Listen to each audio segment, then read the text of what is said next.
warahmatullahi wabarakatuh. Semangat pagi, pagi. Apa kabar anak-anakku semuanya? Jumpa lagi di hari Senin, masih dengan pembelajaran kita, pembelajaran jarak jauh, yaitu pembelajaran tematik di kelas 5 Abu Bakar Rashidik. Di tema yang pertama, organ gerak hewan dan manusia. Subtema yang pertama, pembelajaran yang keempat. Hari ini akan ada 3 muatan mata pelajaran yang kita pelajari. Yaitu yang pertama, kalian akan pelajari tentang kondisi geografis pulau-pulau di Indonesia. Kemudian yang kedua, kalian akan mempelajari tentang gotong royong. Dan yang ketiga, kalian akan mempelajari tentang menentukan ide pokok dalam suatu teks. Oke, bagaimana? Sudah siap semuanya?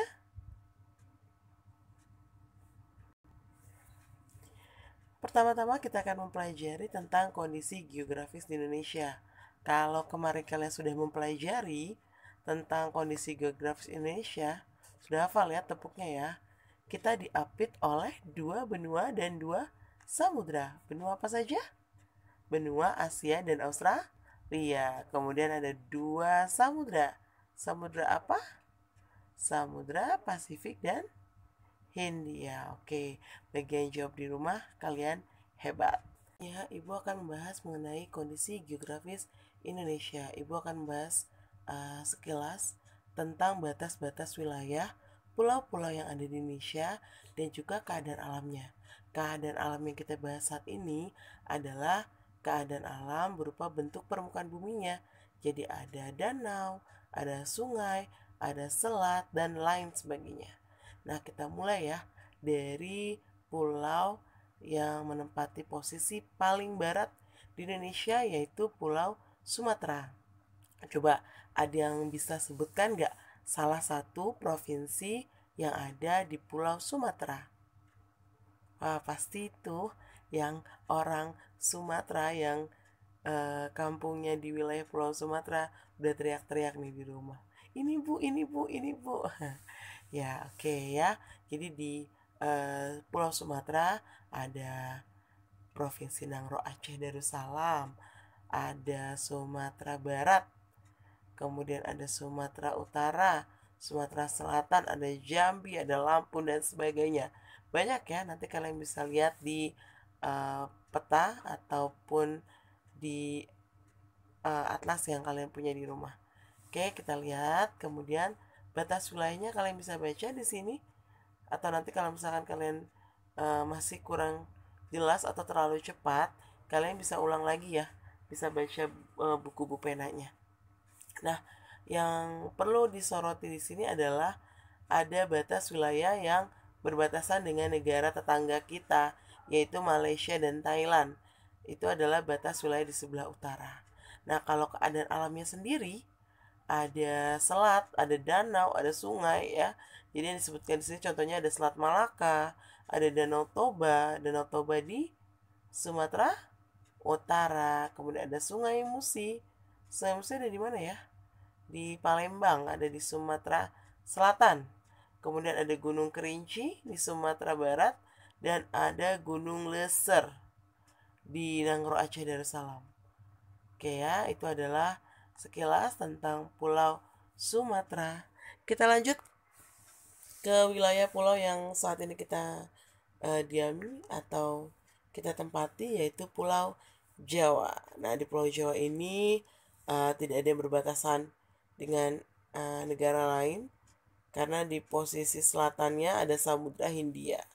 Ya, kemudian keadaan alamnya ada Sungai Bengawan Solo di Jawa Tengah, kemudian ada Danau Ranu Kumbolo dan Gunung Semeru di Jawa Timur. Nah, kalian pasti bisa banget nih ya nyebutin beberapa provinsi yang ada di Pulau Jawa. Ada apa saja? Ada Jakarta, ada DKI Jakarta, kemudian ada Provinsi Banten, ada Jawa Tengah, Jawa Timur, kemudian ada Jawa Barat ya, yang kita diami saat ini, ada daerah istimewa Yogyakarta. Ya, pokoknya itu adalah provinsi-provinsi yang ada di Pulau Jawa. Mungkin kalian lebih familiar ya di pulau Jawa, kecuali memang kampung halamannya ada di luar Pulau Jawa. Jadi kita harus belajar mengetahui kondisi geografis Indonesia. Kita lanjut ke sebelah utara, ada Pulau Kalimantan. Nah, di situ yang berbatasan dengan negara lain di sebelah utaranya ya. Ada Malaysia dan ada Brunei Darussalam.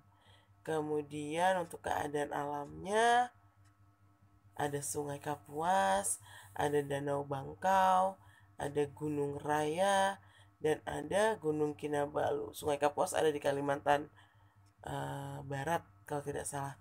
Kemudian Gunung Kinabalu. Nah, ini yang menarik, Gunung Kinabalu ini sebenarnya posisinya ada di Sabah, Malaysia. Tapi karena terletak di Pulau Kalimantan, maka di sini disebutkan Gunung Kinabalu seperti itu. Nah, kemudian kita lanjut lagi ke sebelahnya Pulau Kalimantan, yaitu ada Pulau Sulawesi, ya. Pulau Sulawesi, batas wilayahnya juga di sebelah utara berbatasan dengan negara lain, yaitu Filipina. Ya, ada Filipina. Kemudian keadaan alamnya ada Sungai Poso, kemudian ada Danau Tempe ya, Danau Tempe di Sulawesi Selatan, ada Gunung Klabat dan Gunung Lokon. Gunung Lokon ini ada di Sulawesi Utara. Ya, itu beberapa keadaan alam yang mungkin lebih familiar atau mungkin lebih terkenal di Pulau Sulawesi. Kita lanjut ke Pulau Bali dan Nusa Tenggara. Pulau yang tidak sebesar pulau lainnya, tetapi amat sangat indah. Bagi kalian yang sudah pernah ke Bali atau ke Lombok, ya, Lombok Nusa Tenggara, kalian pasti tahu bahwa wilayahnya, terutama pantainya sangat indah. Nah, di batas wilayah ini, di bagian timur sebetulnya itu tulisannya timur-timur ya, tapi timur-timur adalah provinsi di Indonesia yang sudah memisahkan diri menjadi negara sendiri dengan nama Timor Leste.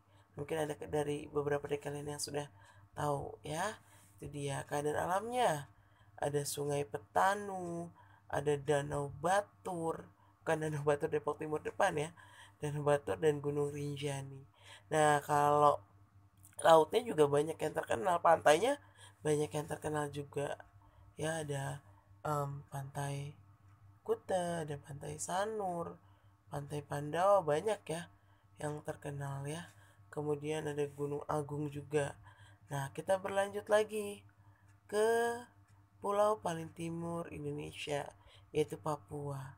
Kalau di Papua yang berbatasan dengan negara lain ada di bagian sebelah timur dengan negara Papua Nugini, kemudian di selatan dengan Australia.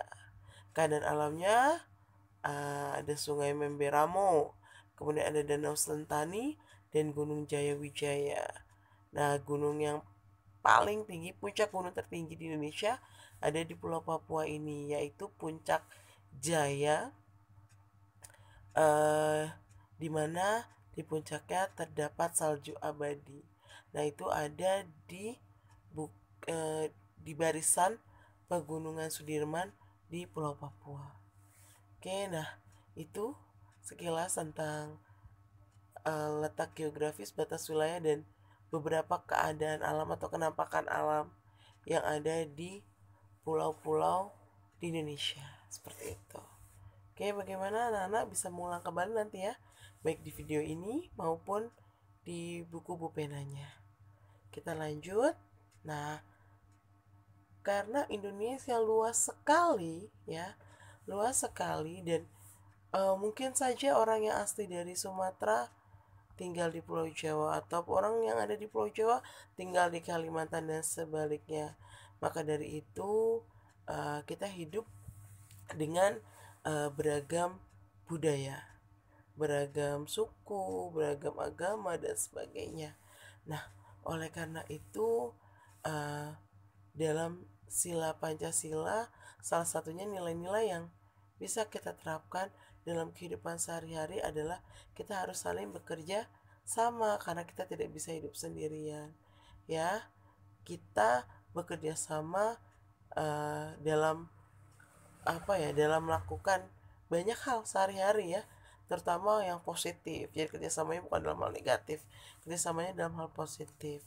Nah, kerjasama adalah bentuk budaya bangsa Indonesia yang biasa atau sering juga kita sebut dengan gotong royong. Nah, gotong royong inilah yang menyebabkan masyarakat kita dapat mencapai tujuan bersama. Jadi kita bisa bekerja sama tanpa mempedulikan perbedaan suku maupun golongan. Nah, seperti kalian di dalam kelas pasti banyak ya, terdiri dari berbagai suku. Mungkin ada yang suku Minang, ada yang suku Jawa, suku Sunda, kemudian banyak lagi ya yang ada di dalam kelas. Tapi contohnya seperti di gambar ini, mereka mengadakan kerjasama piket kelas ya, tidak peduli sukunya, terus golongan dan sebagainya. Ya, mereka bekerja sama dengan tujuan yang sama.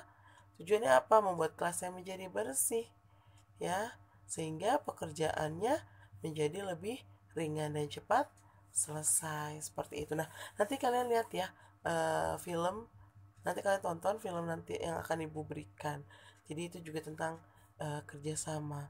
Nah, kerjasama ini sebenarnya bukan mutlak hanya pada manusia saja, tetapi hewan juga bekerja sama. Wah, luar biasa ya. Nanti kita tonton ya filmnya sama-sama. Nah, kita berlanjut ke materi kita yang terakhir, mau melanjutkan yang kemarin tentang menentukan ide pokok suatu teks. Sebenarnya ini hanya simpulannya ya, bagaimana kalian untuk menentukan ide pokok suatu teks. Nah, seperti yang kemarin Ibu bilang, pertama membaca dulu, membaca teks secara keseluruhan. Jadi dibaca dulu, jangan langsung jawab soalnya. Ya, dibaca dulu paragraf yang mana yang ditanyakan, kemudian mencari kalimat utama dari paragraf tersebut. Jadi misalkan paragraf tersebut terdiri dari teks tersebut terdiri dari 2 paragraf. Nah, misalkan ditanyakan ide pokok paragraf pertama, jadi kalian baca dulu paragraf pertamanya, kemudian cari kalimat utamanya. Ingat, kalimat utama ada di kalimat paling pertama dalam suatu paragraf, atau kalimat terakhir, atau gabungan keduanya. Tapi yang paling sering muncul adalah di kalimat pertama suatu paragraf. Jadi kalian tentukan dulu kalimat utamanya. Baru setelah itu kalian akan menemukan informasi yang paling penting di kalimat utama tersebut. Nah, itulah yang namanya ide pokok. Jadi kalau kalimat utama, kalian salin kalimat tersebut dari awal sampai titik yang pertama tuh di kalimat pertama. Tapi kalau kalau ide pokok, kalian temukan informasi paling penting apa dari kalimat utama tersebut.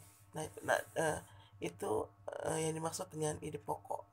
Oke ya, Ibu hanya mengulang kembali saja karena tentang ide pokok ini sebenarnya sudah dibahas berulang-ulang di pembelajaran kita.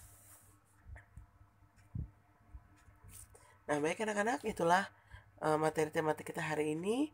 Jangan lupa nanti tugasnya kalian kerjakan. Tapi sebelumnya kalian tonton dulu ya film yang akan Ibu berikan. Terima kasih, semoga bermanfaat.